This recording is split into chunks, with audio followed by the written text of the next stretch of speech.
आवाज आ रही है ऑनलाइन वाले? चल, तत्पुरुष समास कहाँ तक पढ़ लिए थे? प्रकार पढ़ लिए थे। प्रकार कितना लेना है? 6। अरे यार, फिर वही क्या हो गया?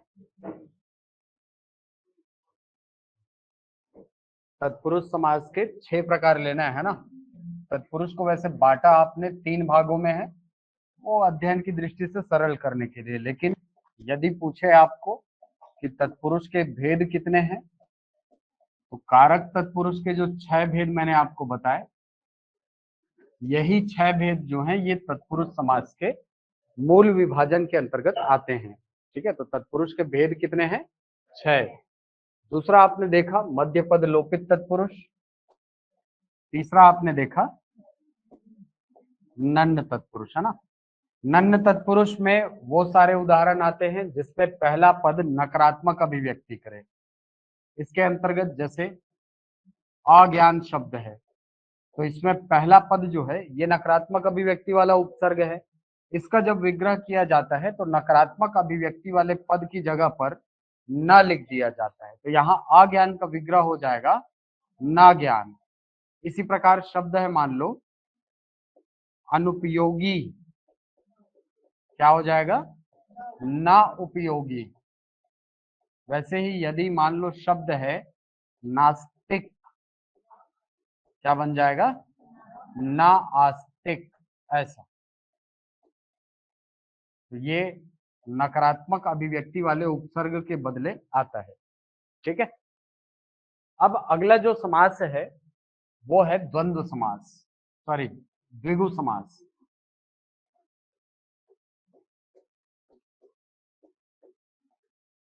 आप सबको पता है कि द्विगु समास में पहला पद क्या होता है? संख्यावाची। तो चाहे तो परिभाषा लिख ले।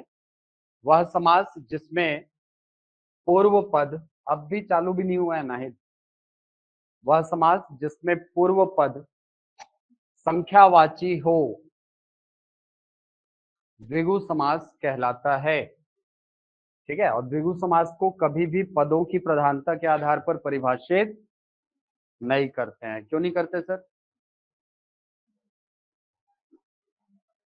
हाँ, क्यों नहीं करते? द्वितीयक समास है ना, गौण समास है ये, इसीलिए इसको कभी भी पदों की प्रधानता के आधार पर परिभाषित नहीं करते हैं ना। इसकी एक विशेषता होती है कि ये ऐसा समास है जिसमें पहला पद जो होता है वो संख्यावाची होता है ना। जैसे मान लो लिखा है पंचवटी, क्या होता है विग्रह? 5 वटों का समूह, 5 वटों का समूह। चौराहा, 4 राहों का समूह। शताब्दी। जैसे चतुर्वेद, 4 वेदों का समूह। ऐसे ही शब्द आएगा जैसे चौराहा, 4 राहों का समूह या 4 राहों के मिलने का स्थल, वो चौराहा है। इसके अलावा शब्द आएगा पंच प्राण, 5 प्राणों का समूह, 5 प्रकार के श्वास का समूह होता है ना, पंच प्राण। पंचामृत, क्या बनेगा? 5 अमृतों का समूह। पंसेरी, 5 शेरों का समूह। अब यहाँ पे शेर मतलब वो शेर चीता वाला बघवा वाला शेर नहीं है। शेर मतलब हाँ वो नापने वाला शेर है। ठीक है, हाँ गंगा हिमालय से निकलती है अपदान कारण, अपदान। हाँ भाई, हाँ 5 वटों का समूह, सही तो है। वट यानी बरगद। अरे यार, वट वृक्ष नहीं सुने हो? तो जहां पे राम भगवान गए थे ना, वहां पे पहले से 5 तो बरगद का बड़ा बड़ा पेड़ था जिसपे दिव्य आत्माएं रहती थी। कहानी है नहीं? रास्ता बताए थे ना उसको। हाँ ठीक है। तो 5 वटों का समूह पंचवटी, पंसेरी। इसी प्रकार चवन्नी, 4 आनों का समूह अठन्नी, 8 आनों का समूह। ठीक है, तो सब में आप देख रहे हो पहला पद जो है ये क्या होता है, संख्यावाची होता है। ठीक है, तो द्विगु समास वह समास है जिसमें पहला पद संख्यावाची होगा। सर व्यापम में इसको करण लिया था, नहीं यार, नहीं रेखा, गंगा हिमालय से निकलती है, अपादान है क्योंकि अलग होने का भाव है। ठीक है, अगर लिया है तो वो चेंज किया होगा। हाँ वो देखो रेशमा बता रही है बाद में चेंज किए, वो अपादान ही है ना। ठीक है, तो जहां पहला पद संख्यावाची होगा वो कौन सा समास होगा, द्विगु समास। अब द्विगु समास के अपवाद,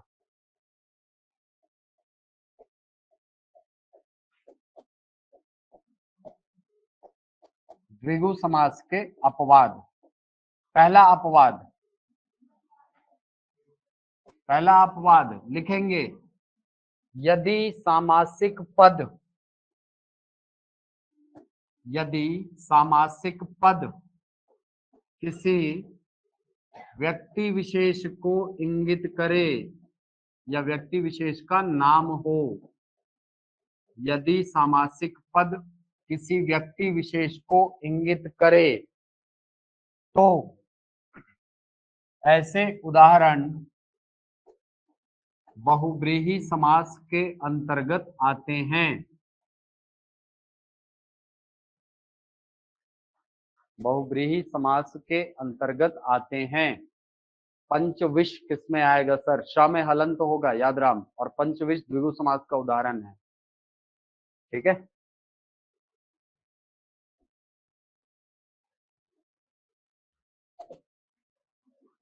ठीक है, तो यदि कोई सामासिक पद है जिसमें पहला पद संख्यावाची तो हो लेकिन वो व्यक्ति विशेष का नाम हो, तो उस स्थिति में वो कौन सा समास होगा, बहुव्रीहि समास। जैसे लिखा है मान लो एक दंत, एक दंत, त्रिनेत्र, त्रिपुरारी, शिव है, इसके बाद चतुरानन, चतुर्भुज, पंचानन। पंचानन किसका पर्यायवाची, अरे तो चतुरानन कौन है, चतुरानन विष्णु भगवान है। कौन से फोटो में 4 मुंडी दिख गया विष्णु भगवान का, ब्रह्मा है, चतुरानन है नहीं। और पंचानन,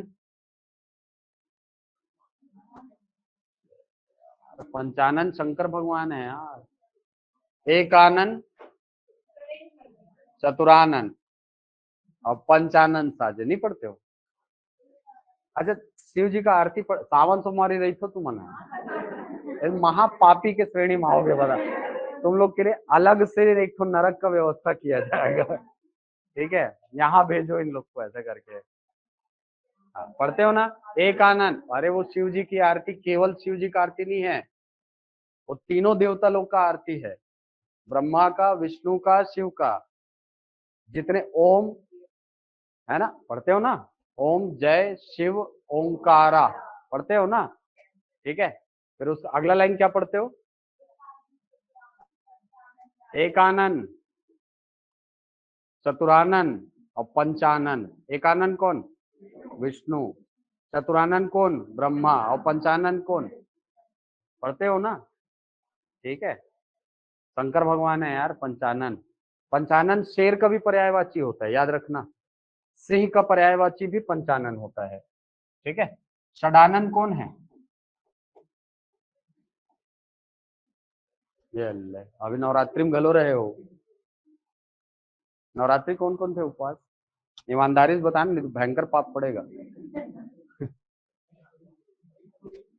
अच्छा 5वां दिन में स्कंद माता रहते रहते ना उपवास, पंचमी हजार उपवास है, आज खाली पैर आए हैं और जानत नहीं है कौन है स्कंद माता। स्कंद कौन, कार्तिकेय, होकर 6 सिर होते, गोद में देखे हो माता के 6 सिर वाला बच्चा रखे, कौन है वो? कार्तिकेय। कार्तिकेय का पर्यायवाची है षडानन। अब देवता मन ला नहीं जानो तो रिश्तेदार है ये है। हाँ और जाना पुरखा मन ला कैसे बोला जाओ है नहीं। हाँ तो पंचानन कौन? शिव। चतुरानन कौन? ब्रह्मा। षडानन कौन? कार्तिकेय। दशानन कौन? रावण, है ना। और जैसे अष्टभुजी, 8 भुजाओं वाली कौन? दुर्गा माता। ठीक है, तो ये सारे शब्द आप देखोगे तो ये व्यक्ति विशेष का नाम है, तो ये बहुब्रीहि समास के अंतर्गत आएंगे। ये कभी भी द्विगु समास के उदाहरण नहीं होते हैं। ठीक है, चतुर्भुज हो सकता है, चतुर्भुज हो सकता है, क्यों? क्योंकि जो आकृति होती है वो उसको भी तो चतुर्भुज बोलते हो ना, तो वहां पे फिर ऑप्शन देख के निर्णय करना भाई। ठीक है, ऑप्शन देख के निर्णय करना। जैसे मान लो पूछ दिया कि इनमें से कौन सा शब्द बहुब्रीहि का उदाहरण नहीं है, अब तीन चारों चारों जो शब्द है वो इसी में से दे दिया। एक जगह दे दिया एक दंत, एक जगह दे दिया त्रिनेत्र, एक जगह दे दिया त्रिपुरारी, एक दे दिया चतुर्भुज। आंसर क्या लेना? चतुर्भुज। क्योंकि ये तो है, ये व्यक्ति विशेष का नाम है, लेकिन चतुर्भुज एक आकृति का भी नाम होता है जो 4 भुजाओं से मिलकर बनता है, वो भी चतुर्भुज है ना। उस स्थिति में 4 भुजाओं का समूह वो क्या हो जाएगा? द्विगु समास।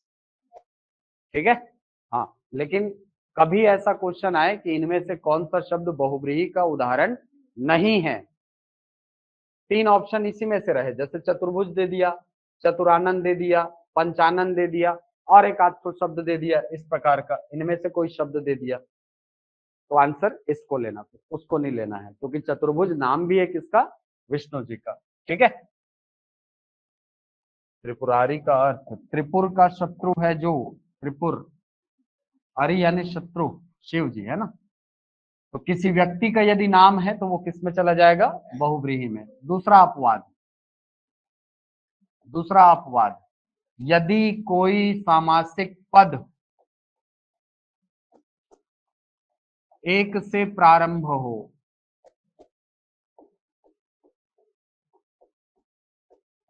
यदि कोई सामासिक पद एक से प्रारंभ हो,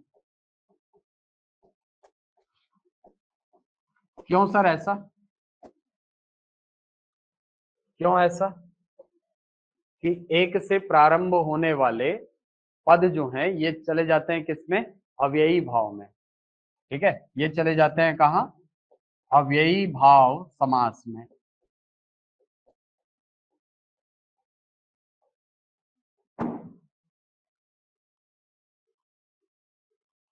क्यों ऐसा होता है सर? देखो द्विगु समास के जितने उदाहरण देखोगे ना, हाँ ये बताएगा किसको, और एक का समूह बनता है क्या? नहीं बनता है। इसलिए हम ये मान लेते हैं कि एक शब्द जब जब भी किसी शब्द के प्रारंभ में एक आता है तो वो एक अव्यय के रूप में आता है, और यदि कोई पद जिसका पहला पद अव्यय हो, कौन सा समास होता है? अव्ययी भाव होता है। तो जैसे मान लो लिखा है एकदम, या लिखा है एकाएक, तो ये जो उदाहरण है ये किसके अंतर्गत आएंगे? अव्ययी भाव समास के अंतर्गत। तीसरा अपवाद, तीसरा अपवाद, आपने ये कहा कि पहला पद जो है ये क्या होना चाहिए? पहला पद संख्यावाची होना चाहिए, लेकिन मान लो ऐसा कंडीशन आ गया जिसमें दोनों ही पद संख्यावाची हो। लिख लो, यदि सामासिक पद का, यदि सामासिक पद के दोनों ही पद संख्यावाची हों,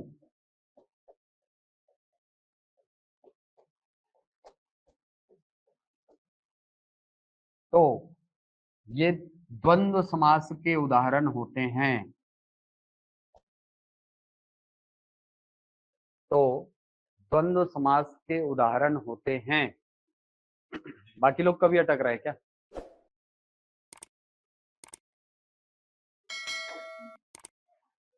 कैसे अंजलि, नीलम नहीं अटक रहा है, रिजॉइन करके देख भाई, पुराण ठीक हो गया। ठीक है, तो यदि दोनों ही पद संख्यावाची हो जाएं तो कौन से समास में आएगा?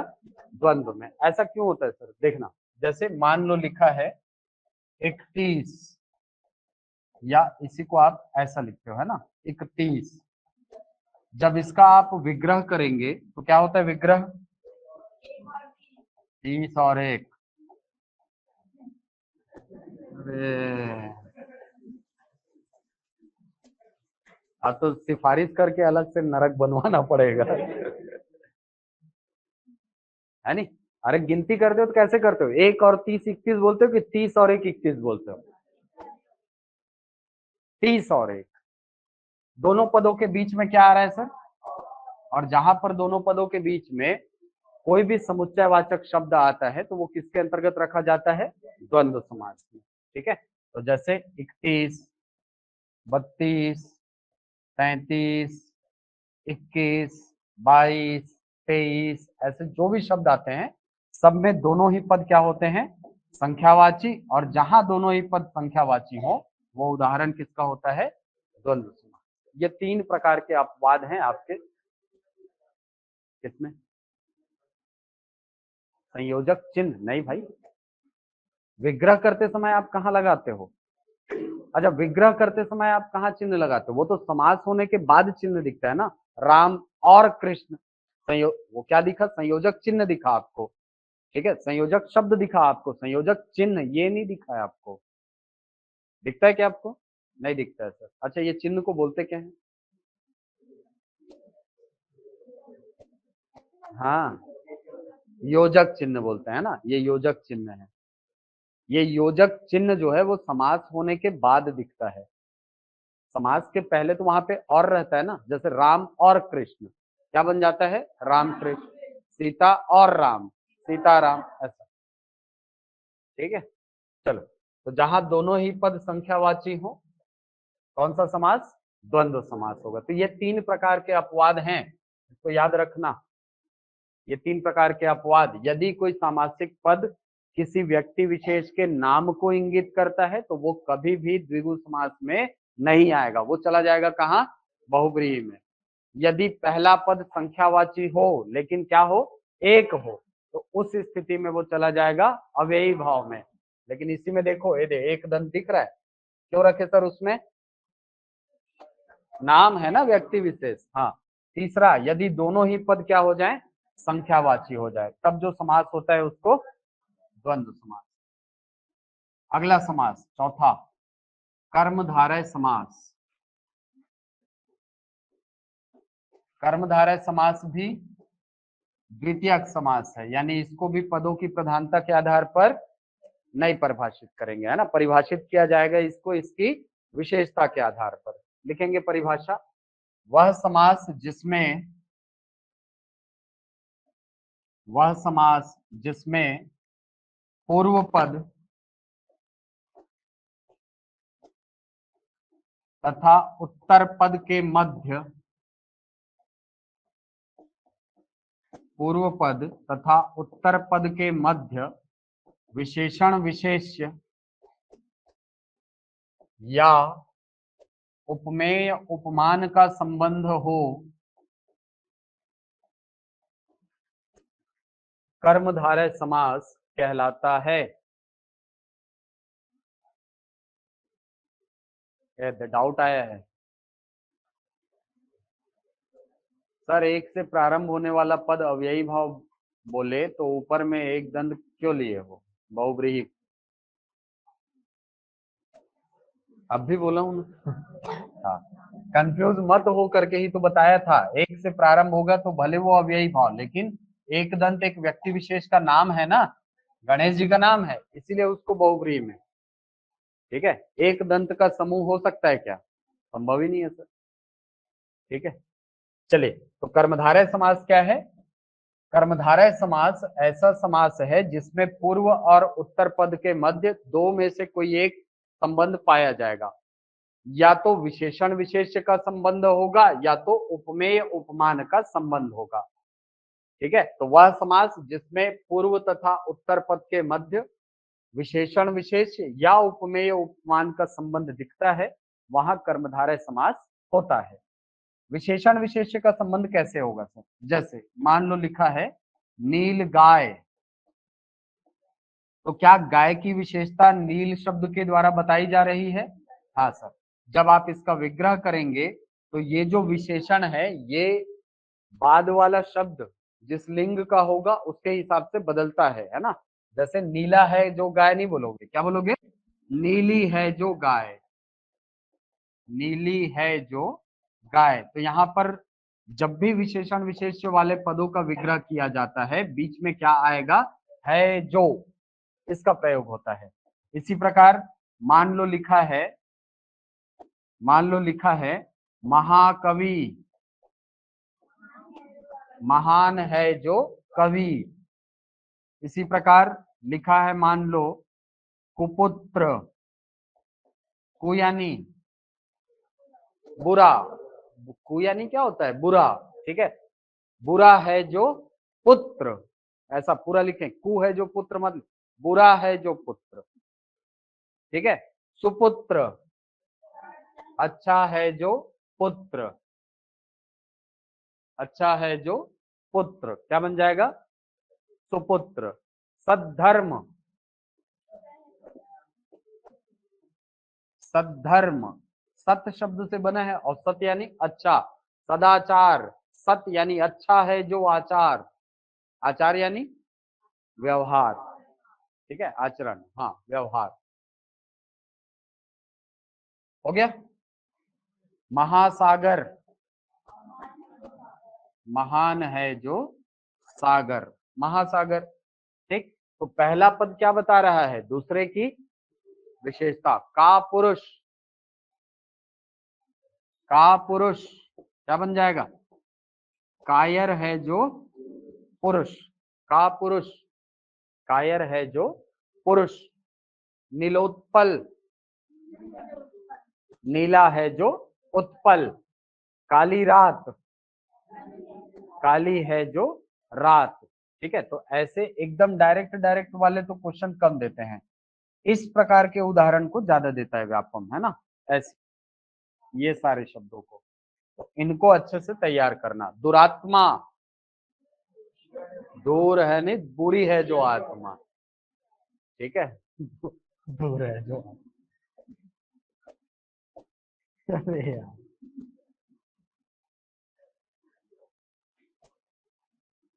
चलो अगला संबंध उपमेय उपमान। देखो विशेषण विशेष्य की अगर मैं बात करूं ना, तो विशेषण विशेष्य में विशेष्य पद बाद में आएगा, पहले कौन आएगा? विशेषण पद, है ना। लेकिन उपमेय उपमान की अगर बात करूं तो ये आगे पीछे हो सकता है भाई। उपमेय पहले हो सकता है, उपमान बाद में हो सकता है, स्थिति उल्टी भी हो सकती है, ठीक। तो सबसे पहले तो समझो उपमेय उपमान है क्या। उपमेय उपमान का पद हमको तब दिखाई पड़ता है जब किसी एक वस्तु या व्यक्ति की तुलना दूसरे व्यक्ति या वस्तु से हो जाए।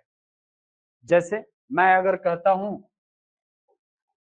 चंद्रमुख, चंद्रमुख, तो मुख से तुलना किसकी हो रही है? चंद्रमा की, ठीक है। तो चंद्र बन गया यहां पर उपमान, क्योंकि तुलना किससे हो रही है? चंद्रमा से।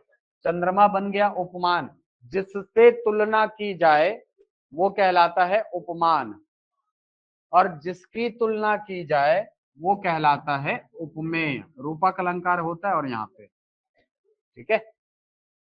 तो उपमेय और उपमान आगे पीछे दिख रहे हैं, है ना। जैसे और एक उदाहरण ऐसा, जैसे अमृत, जैसे लिखा है वचनामृत।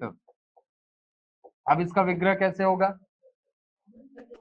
अमृत के समान वचन, है ना। यानी वचन क्या हो गया?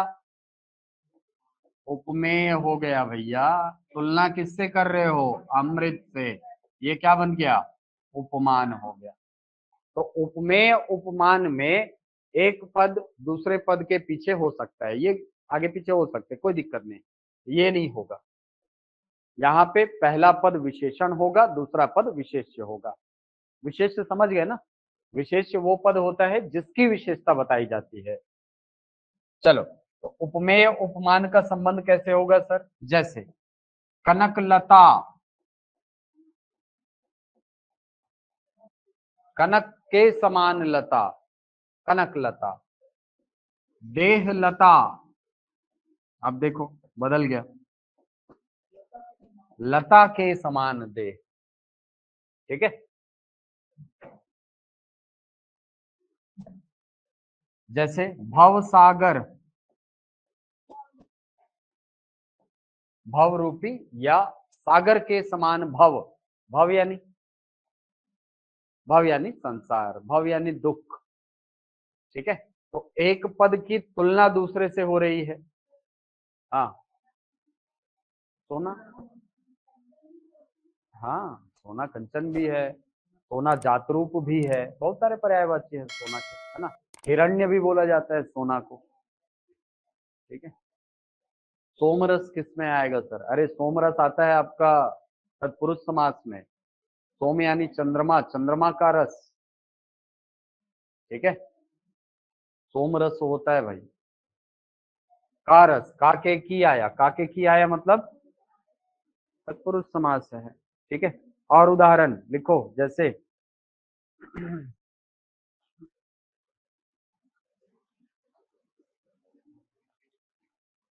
विद्यारत्न, क्या हो जाएगा? रत्न के समान विद्या, विद्या के समान रत्न नहीं होता भाई। ठीक है, प्राण पखेरु, पखेरु यानी, पखेरु यानी, अरे जिसके पंख हो, पक्षी। ठीक है, हाँ, क्या बोलते हैं, प्राण पखेरु उड़ गए, उड़ गए ना, तो उड़ेगा कौन? जिसके पास पंख होगा, तो पखेरु यानी पक्षी। ठीक है, हाँ, किसको? पखेरु के समान प्राण, पक्षी की वही पखेरु। ठीक है, प्राण प्रिय, प्राण प्रिय, प्राण के समान प्रिय।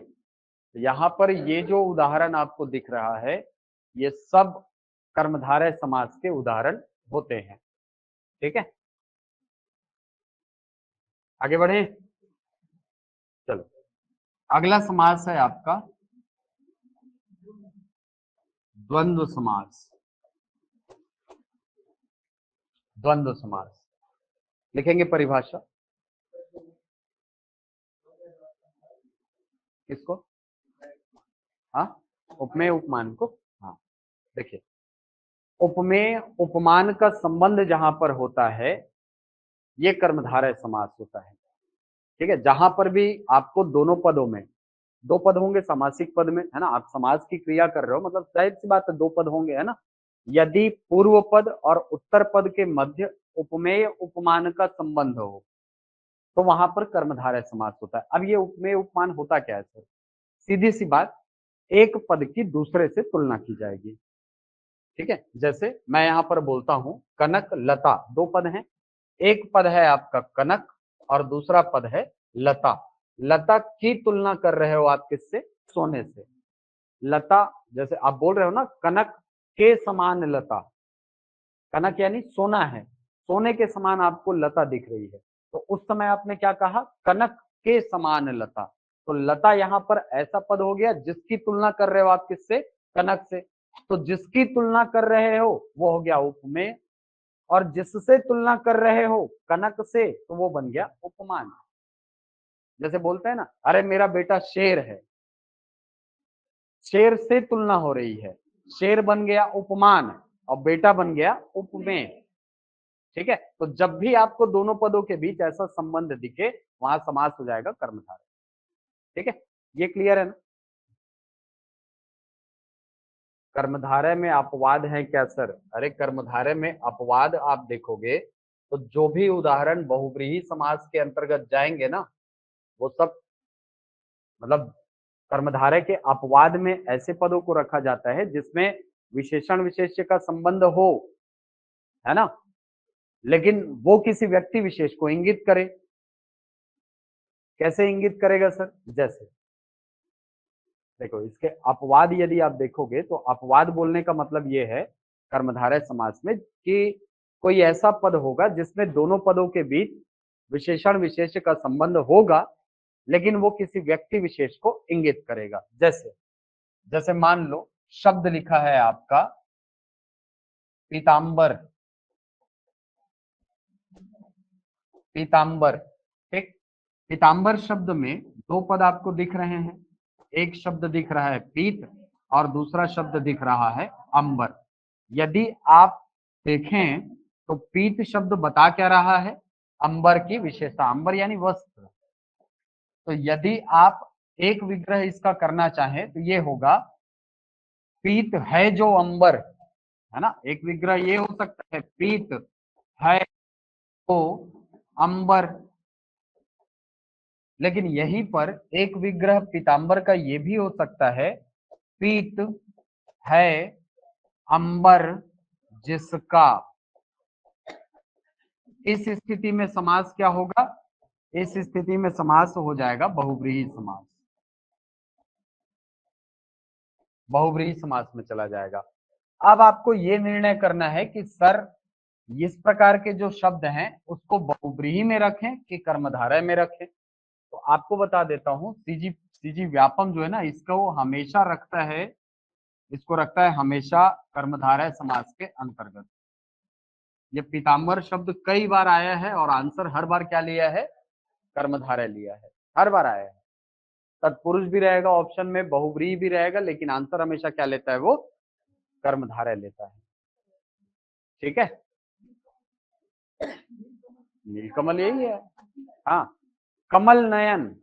अब देखो यहाँ पे तुलना का भाव है, तुलना का भाव है, ठीक है। जैसे लिखा है मान लो कमल नयन। अब यदि मैं इसका विग्रह करूं तो दो विग्रह हो सकते हैं। एक विग्रह तो ये हो सकता है कि कमल के समान नयन। अगर ऐसा विग्रह करूंगा तो वो बिल्कुल किसका उदाहरण हो जाएगा? कर्मधारय का उदाहरण हो जाएगा। लेकिन अगर मैं इसको ऐसा विग्रह करूं कि कमल के समान नयन है जिसके, अर्थात राम, तो वो बहुव्रीहि का उदाहरण होगा। ये सारे जो उपमेय उपमान वाले जो भी उदाहरण होते हैं ना, इसका आंसर हमेशा वो बहुव्रीहि लेता है और कायदे से इसका आंसर बहुव्रीहि ही लेना चाहिए। इसका भी आंसर बहुव्रीहि लेना चाहिए। क्यों ऐसा सर? देखो, एक सीधा साधा सा नियम है कि जहां पर भी मूल समास और गौण समास में किसी उदाहरण में कॉन्फ्लिक्ट हो, विवाद की स्थिति हो, आंसर हमेशा किसको लिया जाता है? मूल समास को। ये नियम है। लेकिन सीजी व्यापम जो है वो पीतांबर शब्द का आंसर हमेशा लेता है कर्मधारय। तो इस शब्द को लेना आप कर्मधारय में। बाकी कोई भी ऐसा शब्द जिसमें आपको लगता है कि ये बहुव्रीहि के समास, बहुव्रीहि समास के अंतर्गत जा सकता है, उसका आंसर एकदम बेधड़क लेना क्या? बहुव्रीहि समास लेना आप। नरोत्तम, पुरुषोत्तम, है ना। नरोत्तम शब्द तो नहीं मैडम, लेकिन पुरुषोत्तम राम बहुव्रीहि लेता है वो। ठीक है नहीं, नरों में उत्तम है जो, ऐसा क्वेश्चन नहीं दिया है अभी तक। ठीक है, पुरुषोत्तम शब्द को दिया है और राम बाकायदा बहुव्रीहि समास उसका आंसर लिया है। ठीक है, नरोत्तम शब्द यदि आएगा तो नरोत्तम शब्द किसी के लिए प्रयोग नहीं हुआ है। किसको बोलते हैं? नरोत्तम नहीं बोलते हैं सर, पुरुषोत्तम बोलते हो आप।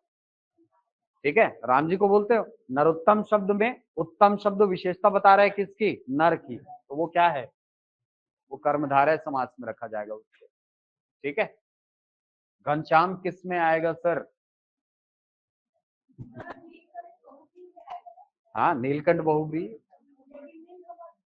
नीलकंठ, अब खुद सोचो ना, नीलकंठ शब्द है, नीलकंठ शब्द है तो नीलकंठ, क्या आपका उद्देश्य साहित्य में कहीं भी नीलकंठ बोलने का मतलब क्या किसी, क्या ऐसे व्यक्ति को बताना होता है जो अपना गला नीले रंग से पोताई करके चल रहा है? हमेशा नीलकंठ शब्द जब भी आएगा उसका सीधा सा अर्थ शिव लिया जाता है, मतलब बहुव्रीहि के अर्थ में प्रयोग होता है वो। ठीक है, हाँ। हाँ भाई, नवग्रह, गृह नहीं होता। नवग्रह बोलेगा तो वो द्विगु समास का उदाहरण है, नवग्रहों का समूह नवग्रह है। हाँ, अगर ऑप्शन नहीं है तब की बात है ना वो, ठीक है। लेकिन मेरे ख्याल से इतना ब्लंडर नहीं करेगा यार, इतना ब्लंडर तो नहीं करेगा वो कि नीलकंठ शब्द क्वेश्चन में दे और ऑप्शन में बहुव्रीहि ना दे, ठीक है। यदि नहीं है तो बिल्कुल नीलकंठ शब्द में नील शब्द जो है वो कंठ की विशेषता बता रहा है, उस स्थिति में आप लगाओ बेधड़क कर्मधारय, ठीक है। समझ रहे हो ना? जैसे जैसे आप एक शब्द सुने होंगे, रक्तांबरा, शब्द सुने हो? नहीं सुने हो? अच्छा, श्वेतांबर शब्द सुने हो? कौन है श्वेतांबर? श्वेतांबर शब्द हम लोग भले बोलते हैं सरस्वती, लेकिन श्वेतांबर शब्द जो है ये भीष्म पितामह का पर्यायवाची है। श्वेतांबरा ये है सरस्वती का पर्यायवाची, ठीक है। जैसे आप लोग संस्कृत में पढ़ते हो ना, द का स्त्रीलिंग बनाना है तो ये दा हो जाता है। जैसे पुल्लिंग है, जैसे जलद पुल्लिंग शब्द है कि नहीं? जैसे जलज पुल्लिंग शब्द है, इसको यदि स्त्रीलिंग बनाना होता है तो क्या करते हो? आ लगा। जैसे सरस्वती का एक पर्यायवाची आप दे, शारदा, शार यानी ज्ञान, दा यानी देने वाली, वहां से ये स्पष्ट होता है कि वो स्त्रीलिंग है। वरदा, वर देने वाली, सरस्वती को ज्ञान दा, ज्ञान देने वाली, ठीक है। लेकिन जलद, जल देने वाला, ये पुल्लिंग शब्द है, ठीक है। अब श्वेतांबर शब्द यदि मैं बोलूंगा तो वो, हाँ, विश्व पितामह, लेकिन श्वेतांबरा सरस्वती, इसको भी यदि आप तोड़ना चाहे तो दो तरीकों से तोड़ सकते हैं। श्वेत अंबर, श्वेत अंबर सफेद कपड़ा, कपड़े की विशेषता सफेद है, कर्मधारय है। सफेद कपड़ा है जिसका, बहुव्रीहि समास सरस्वती, है कि नहीं? इस स्थिति में आपको उत्तर सोच समझ के लगाना है भाई। अगर श्वेतांबर शब्द आया, श्वेतांबर शब्द लगाया, है ना, या पीतांबर शब्द आया, पीतांबर शब्द के लिए ही स्पेशली बोल रहा हूँ, यदि पीतांबर शब्द आए तो आप क्यों गलती करोगे? पुराने आंसर के आधार पर लगा सकते हो ना, दावा आपत्ति लगा सकते हो। इसलिए बोल रहा हूँ कि अगर पीतांबर शब्द आएगा तो बिल्कुल कर्मधारय लेना, लेकिन ऐसा कोई भी उदाहरण जो कि कर्मधारय और बहुव्रीहि के बीच में यदि कॉन्फ्लिक्ट कर रहा है तो आप बिल्कुल आंसर बहुव्रीहि लेना, क्योंकि अपने पास नियम ये है कि जहां भी इन दोनों के बीच में टक्कर होती है आंसर हमेशा मूल समास को लेते हैं, ठीक है। चल, हरी मिर्च किसमें आएगा? बहुव्रीहि से कर्मधारय, ठीक है। घनश्याम किसमें आएगा सर? घन के समान श्याम, कर्मधारय लेंगे इसको, है ना। हरा भरा किसमें आएगा सर? हरियाली से भरा, तत्पुरुष है भाई। कर्मधारय के वैसे चार प्रकार होते हैं गौरी, है ना। कर्मधारय के प्रकार बोलोगे तो चार प्रकार के होते हैं, जिसमें विशेषण विशेष, ठीक है, विशेषण विशेष्य एक हो जाता है, विशेष्य विशेषण एक हो जाता है, एक उपमेय उपमान, सॉरी 8 भेद होते हैं, 8 भेद होते हैं, है ना। एक विशेषण विशेष्य होता है, एक विशेष्य विशेषण होता है, तीसरा होता है उभय पद विशेषण, उभय पद विशेष्य, 4 भेद हो गए। वैसे ही उपमेय उपमान के लिए 4, यानी 8 भेद होते हैं उसके टोटल, ठीक है। कृत और अकृत, किया गया और न किया गया, उसको नहीं पढ़ना है, अरे नहीं पूछता उतना जाकर। आपको भेद पढ़ना ही है तो द्वंद्व समास का पढ़ो ना, क्वेश्चन आता है वहां से, ठीक है। इसके प्रकार से आएगा, 2 समास हैं जिसके प्रकार में जाकर के क्वेश्चन देता है, एक तो तत्पुरुष और दूसरा द्वंद्व, ये दोनों से प्रकार से क्वेश्चन पूछेगा, ठीक है। अरे जो जरूरत नहीं है काहे पढ़ोगे? हाँ जी, कर्मधारय के प्रकार में नहीं पूछता है क्वेश्चन, ठीक है। और इसमें तो लगभग बहुत सारे उदाहरण आपको बताए होता कुछ नहीं, उसमें होता क्या है, जैसे विशेषण विशेष्य बोलेगा ना तो पहले विशेषण पद आएगा फिर विशेष्य पद आएगा। इसी को यदि विशेष्य विशेषण बोल दिया तो पहले विशेषण आएगा फिर विशेषण आएगा, विशेष्य आएगा। वैसे ही अगर उभय पद विशेष्य बोल दिया तो दोनों पद संज्ञाएं होंगी, है ना, और एक पद दूसरे की विशेषता बताएगा। दोनों पद विशेषण बोलेगा, एक पद दूसरे की विशेषता बताता है। तो ऐसे पद होते हैं, ठीक है। और ये दोनों प्रकार से तो क्वेश्चन संस्कृत में पाए जाते हैं, हिंदी में ऐसे पद होते ही नहीं है, ठीक है। वैसे ही अगर मैं उपमेय उपमान की बात करूं तो उपमान, उपमेय, उपमेय, उपमान, उभय पद उपमान, उभय पद उपमेय, ऐसे तो टोटल चार ये तो टोटल 8 वेद कर्मधारय के हो जाते हैं। उतना नहीं जाता है भाई, काहे टेंशन ले। चलो अगला समास है द्वंद्व समास। लिखेंगे परिभाषा, वह समास जिसमें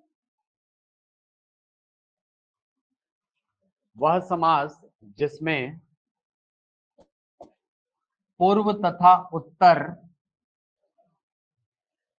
दोनों ही पद प्रधान हो, दोनों ही पद प्रधान हो तथा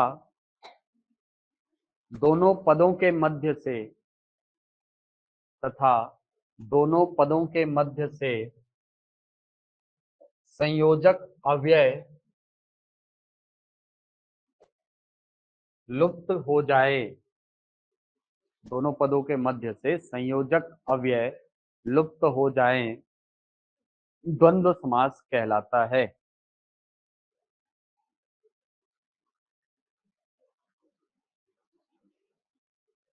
ठीक है, तो द्वंद्व समास की खासियत दो है। एक खासियत तो ये है सर कि इसमें दोनों ही पद क्या होते हैं, प्रधान। अब ये तो जाहिर सी बात है, मौलिक समास है, मतलब आप पदों की प्रधानता तो बताएंगे ही। दूसरी चीज इसकी एक सबसे बड़ी खासियत ये होती है कि जब भी द्वंद्व समास होता है वहां पर दोनों पदों के बीच से एक संयोजक चिन्ह गायब हो जाएगा। ठीक है, संयोजक चिन्ह गायब हो जाता है। अब ये जो संयोजक चिन्ह है वो आपको दो प्रकार का दिखेगा, है ना, आगे जाके चर्चा करेंगे जब आपको वाक्य पढ़ाऊंगा ना तो उस समय आएगा वो। अब ये जो द्वंद्व समास है ये तीन प्रकार के, पहले को कहा जाता है इतरेतर द्वंद्व, दूसरे को कहा जाता है समाहार द्वंद्व, और तीसरे को कहा जाता है वैकल्पिक द्वंद्व। वैकल्पिक द्वंद्व, इतरेतर द्वंद्व, समाहार द्वंद्व और वैकल्पिक द्वंद्व, ये तीन प्रकार के द्वंद्व हो सकते हैं। परिभाषा नहीं, वह समास जिसमें पूर्व पद तथा उत्तर पद दोनों ही पद प्रधान हो तथा दोनों पदों के बीच से संयोजक चिन्ह का लोप हो जाए, द्वंद्व समास कहलाता है। ठीक है, तो पहला प्रकार है इसमें इतरेतर द्वंद्व, दूसरा समाहार और तीसरा वैकल्पिक द्वंद्व। इतरेतर द्वंद्व क्या होता है सर, देखिए यदि इतरेतर शब्द को आप देखेंगे तो ये दो शब्दों से मिलकर बना है। एक शब्द है इतर और दूसरा शब्द भी क्या है, इतर। गुण स्वर संधि हुई है यहाँ पे, है ना। इतर, इतर, इतर का मतलब भिन्न, अर्थ क्या निकलेगा, भिन्न भिन्न। इतर का मतलब क्या होता है, भिन्न। जैसे आप बोलते हो ना, इस बात से इतर कोई और बात करो, ऐसा इतर मतलब क्या होता है, अलग, भिन्न। तो जब हम इतरेतर शब्द की विवेचना करते हैं तो इतरेतर शब्द ऐसे शब्द होते हैं, या इतरेतर द्वंद्व ऐसा द्वंद्व होता है जिसमें दोनों ही पद भिन्न भिन्न सत्ता रखते हैं अपनी सामासिक पद में, या यूं कहा जाए कि दोनों ही पदों का सामासिक पद में भिन्न भिन्न अस्तित्व होता है। ऐसे पदों को रखा जाता है किसमें, इतरेतर द्वंद्व के अंतर्गत। अब मतलब क्या हुआ सर कि इतरेतर मतलब अलग अलग सत्ता है, अलग अलग अस्तित्व है, क्या मतलब हुआ, इसका सीधा सा मतलब ये हुआ कि दो अलग अलग संज्ञाएं हो सकती हैं वो, या दो अलग अलग सर्वनाम हो सकते हैं, तभी तो दो अलग अलग चीजों को बताएगा। ठीक है, या दो अलग अलग वस्तुएं हो सकती हैं। दो अलग अलग जब चीजें होती हैं तब उनको रखा जाता है इतरेतर द्वंद्व के अंतर्गत, जो दोनों अलग अलग हो, इतर इतर हो। जैसे मान लो मैं बोलता हूं राम या सीताराम, क्या बोलते हैं हम? सीताराम। अब यहाँ पर यदि आप ध्यान से देखें तो सीता अलग व्यक्ति है, राम अलग व्यक्ति है। इसीलिए जब आप इसका विग्रह करते हैं तो दोनों पदों के बीच में कौन सा शब्द प्रयोग होता है? और का प्रयोग होता है। इतरेतर द्वंद्व का विग्रह करने के लिए दोनों पदों के बीच में संयोजक चिन्ह को हटाकर और का प्रयोग किया जाता है, या संयोजक चिन्ह नहीं भी है तो आप और का प्रयोग करते हैं। क्लियर है? जैसे सीताराम, जैसे राम कृष्ण। दोनों पदों की भिन्न भिन्न सत्ता तभी हो सकती है जब दोनों पद या तो संज्ञा हो या दोनों पद सर्वनाम हो। ठीक है, या तो दोनों पद संज्ञा हो या दोनों पद क्या हो? सर्वनाम हो। इस स्थिति में उसको विग्रह करने के लिए आप दोनों शब्दों के बीच में किसका प्रयोग करते हैं? और का। ठीक, राम कृष्ण हो गया, राधे श्याम हो गया, कुर्सी टेबल हो गया। दोनों अलग अलग चीजें हैं, कुर्सी अलग चीज है, टेबल अलग चीज है। धरती आकाश,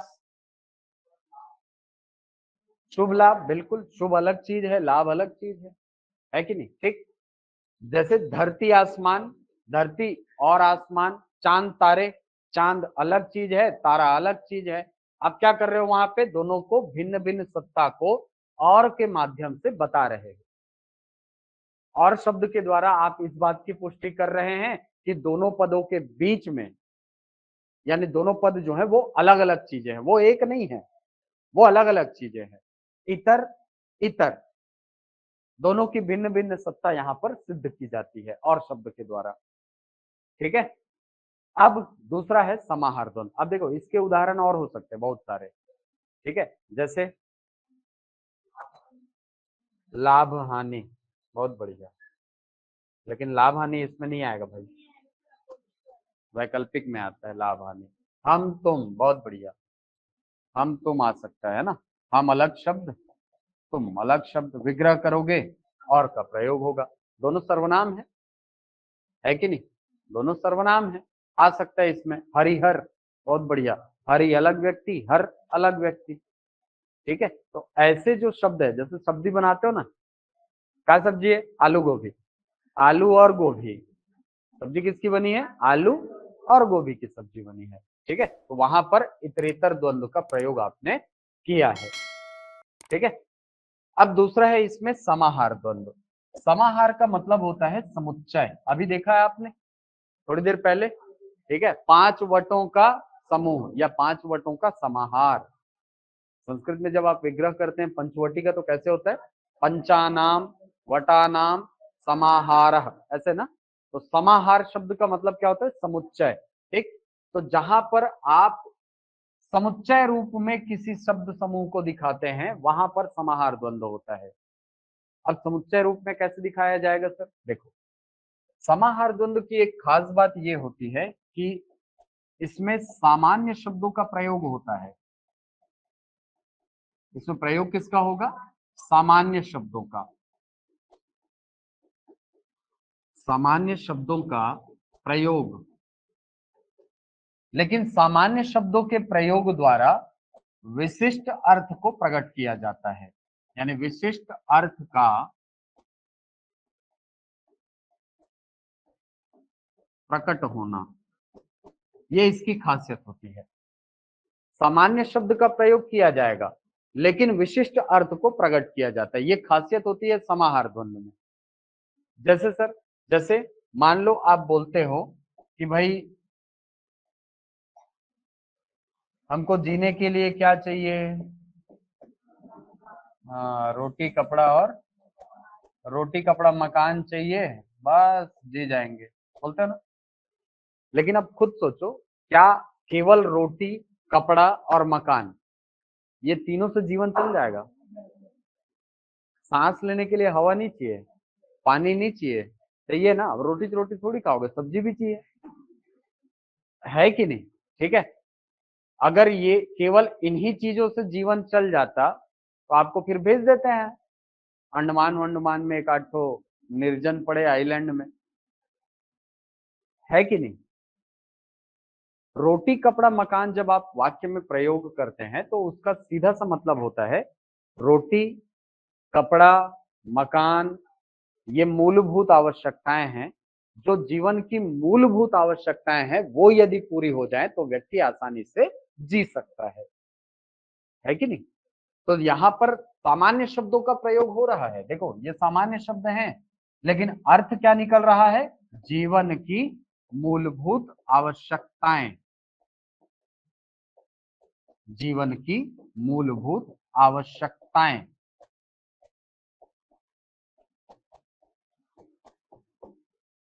जीवन की मूलभूत आवश्यकताएं, तो सामान्य शब्दों का प्रयोग हो रहा है लेकिन अर्थ क्या निकाला जा रहा है, विशिष्ट, एक विशेष अर्थ में इसको प्रयोग किया जा रहा है। इसीलिए यहां पर जो समास होगा वो कौन सा होगा, समाहार द्वंद्व समास। द्वंद्व का भी समाहार, ठीक है, समूह को बताएगा।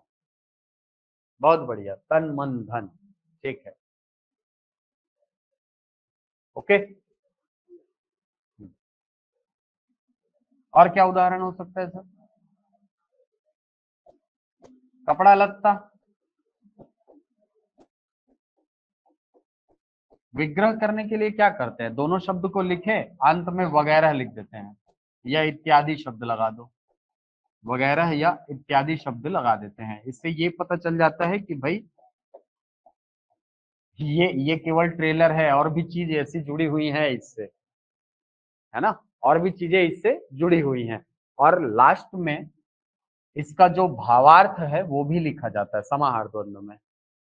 समाहार द्वंद्व जब भी होगा तो विग्रह पहले करते हैं, जैसे रोटी कपड़ा मकान है ना, तो इसको विग्रह करेंगे रोटी कपड़ा मकान वगैरह वगैरह, और ब्रैकेट में लिखेंगे जीवन की मूलभूत आवश्यकताओं के संदर्भ में, ऐसा पूरा लिखा जाता है, ठीक। जैसे तेल नून लकड़ी, इसका उदाहरण, फेमस उदाहरण, तेल नून लकड़ी, इसका जब विग्रह करेंगे तो क्या बनेगा, तेल नून लकड़ी वगैरह। अब ये भी पता होना चाहिए ये कहाँ प्रयोग होता है, कहाँ प्रयोग होता है, रसोई में, है ना। अरे यार जैसे अभी दिवाली के बाद मान लो कोई वापस आएगा, है ना, अपनी फैमिली के साथ, पतियों की ना एक आदत होती है 6 बजे निकलते, मतलब 6 बजे नहीं घड़ी में कि वो घर से बाहर पलायन करते हैं घूमने के लिए, आदतन होते हैं वो एकदम, मतलब 6 बजा 6:30 बजा वो दोस्तों से मिलने जाएगा, ठीक है, ये पुरुषों की हैबिट में होती है। और पत्नियों की हैबिट में होती है कि पीछे से टोकेगी कहाँ जा रहे हो, और पतियों का भी एक पेटेंट जवाब होता है, आ रहा हूं ठीक है। तब फिर पत्नी बोलती है क्या, मार्केट तरफ जा रहे होगे तो तेल नून लकड़ी ले आना, खाना बनाने का कुछ नहीं है। अब खुद सोचो, अगर पति सही में केवल तेल नून और लकड़ी ले आए तो खाना बन जाएगा, सब्जी भी चाहिए, चावल भी चाहिए, आटा भी चाहिए, नमक भी, सब चीज चाहिए खाना बनाने के लिए, जो मूलभूत सामान है वो, है कि नहीं। तो यहाँ पर सामान्य शब्दों का प्रयोग हो रहा है लेकिन अर्थ विशिष्ट निकाला जा रहा है, तो इसका विग्रह होगा तेल नून लकड़ी इत्यादि या वगैरह, ठीक है, और ब्रैकेट में लिखा जाएगा गृहस्थी या रसोई के मूलभूत आवश्यकताओं के संदर्भ में, ऐसा पूरा, ठीक है। हाँ, फल फूल, फल फूल, फूल पान, ठीक है, ये भी आएगा।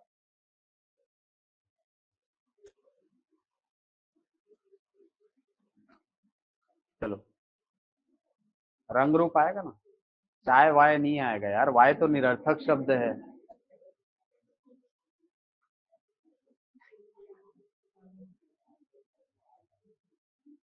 ठीक है। तो ये है आपका समाहार द्वंद्व। तीसरा होता है वैकल्पिक द्वंद्व। वैकल्पिक द्वंद्व के अंतर्गत ऐसे शब्दों को रखा जाता है जो एक दूसरे के विलोम होते हैं, विलोम शब्दों को इसके अंतर्गत रखा जाता है, ठीक है। चलो इसका आगे ना मैं आपको कल पढ़ाऊंगा, ठीक है।